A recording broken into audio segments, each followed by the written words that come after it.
What is up, guys? Welcome back to S3M2 Football and welcome to today's football preview video. The UEFA Champions League quarterfinal second legs are kicking off this week, so please stick around and join me as I talk about the fixture that is kicking off this Wednesday on the 16th of April at the Santiago Bernabeu Stadium in Madrid that sees Real Madrid host Arsenal.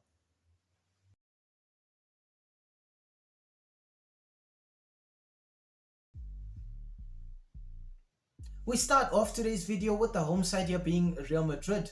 The last 5 fixtures for Los Blancos have ended in 2 wins, 2 losses and then 1 draw, with Real Madrid's last match being a hard-fought 1-0 win away at Alaves earlier this weekend in the Spanish La Liga.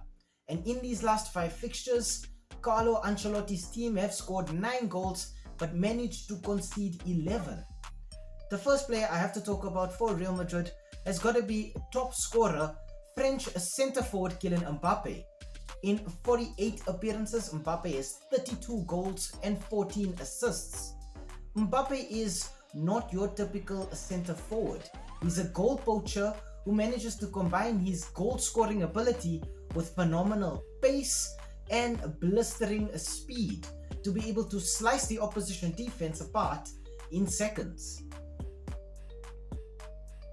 Partnering him up front, I want to talk about Brazilian left winger Vinicius Jr., who is Real Madrid's assist leader. In 44 appearances, Vinicius Jr. has 19 goals and 14 assists, and he operates either as an inverted winger on the left or as a centre forward for Los Blancos. Vinicius Jr. has tons of pace, fantastic close control, and buckets of creativity to be able to weave magic in the attacking third. In midfield for Real Madrid, I want to talk about Uruguayan central midfielder Federico Valverde. In 49 appearances, the Uruguayan has 8 goals and 8 assists, and for me, he operates as a box-to-box midfielder for Real Madrid. Fede Valverde has tons of stamina, he operates as a fantastic utility player thanks to his intelligence, and his work rate is on a whole other level. In terms of tactics for Real Madrid, coach Carlo Ancelotti wants his team to be able to maintain their defensive shape and then counter-attack the opposition with their overwhelming pace. To that end, we have seen Real Madrid use a 4-3-3 formation whenever they need to get goals. Luka Modric operates as the conductor in midfield for this team, while Jude Bellingham provides all of the energy and the off-the-ball running. Aurelien Tchouameni then gives them a bit of physicality in those central areas, but it is in the attacking third where all of the magic happens for Los Blancos. Up front, the blistering pace of that front three in Vinicius Jr., Kylian Mbappe and Rodrigo is more than enough to be able to tear opposition defenders apart in seconds.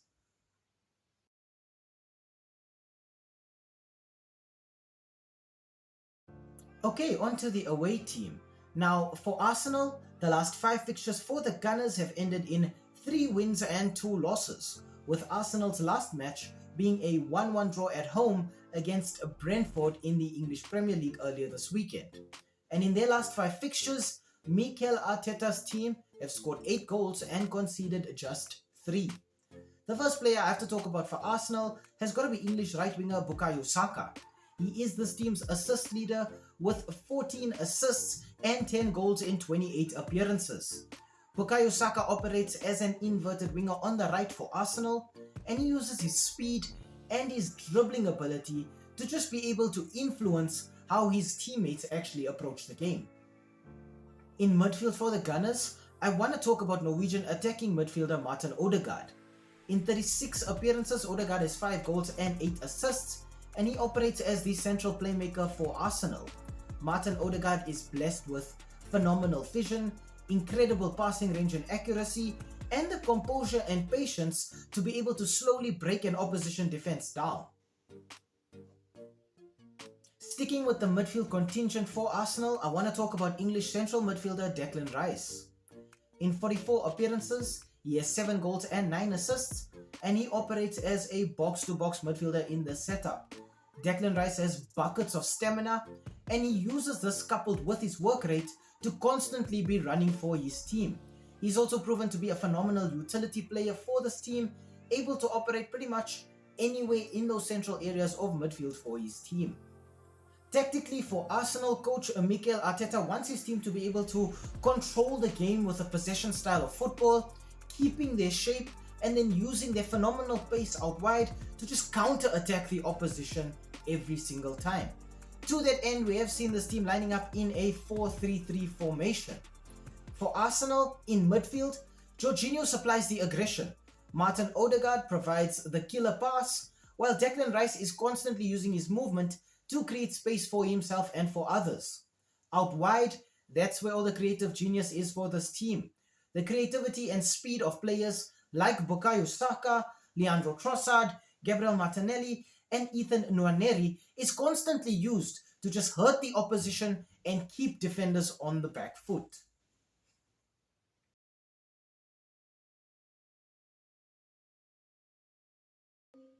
Okay, on to the head-to-head and the S3M2 verdict. Now, Arsenal and Real Madrid have met 3 times in the past, with Arsenal emerging victorious twice, and then that last match being a draw between the two sides. So somehow, Real Madrid have never actually beaten the Gunners. In terms of goal output in those last few fixtures, Arsenal have scored 4 goals, while Real Madrid are actually yet to hit the back of the net against the Gunners. Real Madrid also have to go into this match without the services of defenders Dani Carvajal and Eder Militao through injury, as well as having to deal with this fixture without Eduardo Camavinga, who is suspended for this match thanks to the red card he picked up in the first leg. Arsenal, on the other hand, are without any out-and-out centre forward. Injuries to both Gabriel Jesus and Kai Havertz have kept them sidelined for extended periods of time, and now they have to approach this match without centre-back Gabriel as well. The Gunners went into the first leg as massive underdogs. Absolutely nobody gave them a chance against Los Blancos, and yet somehow they managed to humble Real Madrid with a 3-0 hammering at the Emirates.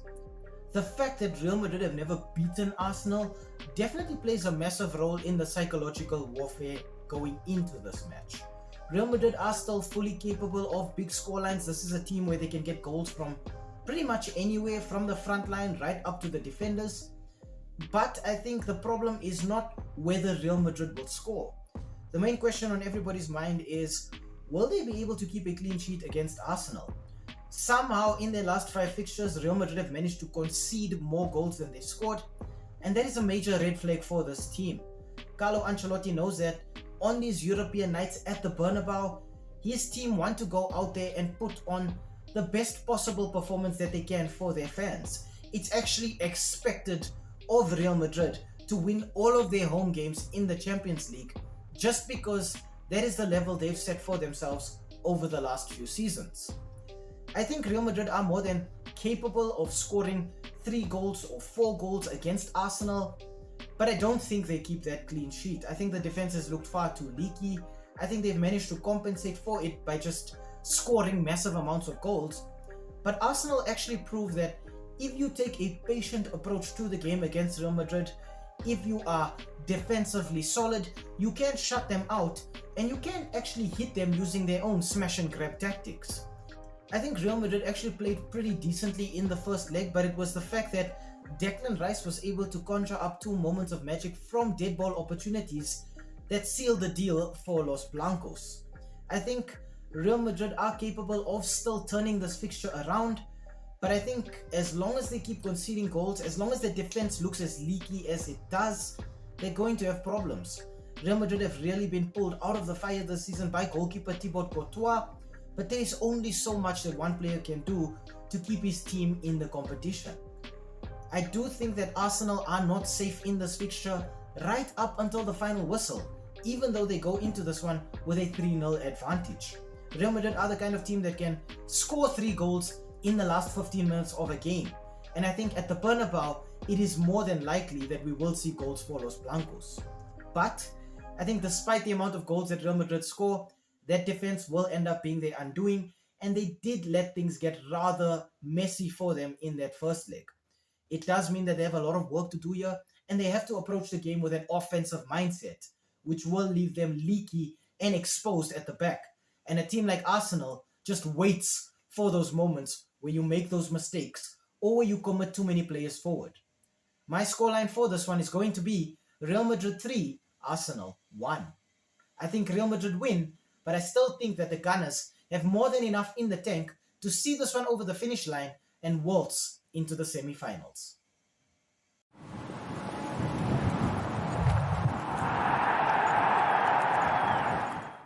Hi, thank you for making it to the end of this video.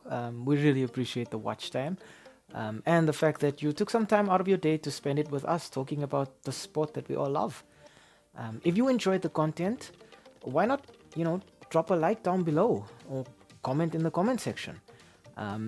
Maybe even consider subscribing to the channel. And I mean, while you are here right now, have a look at some of our old videos too. They should be appearing on the screen right now, along with that subscribe button. So you know exactly what to do.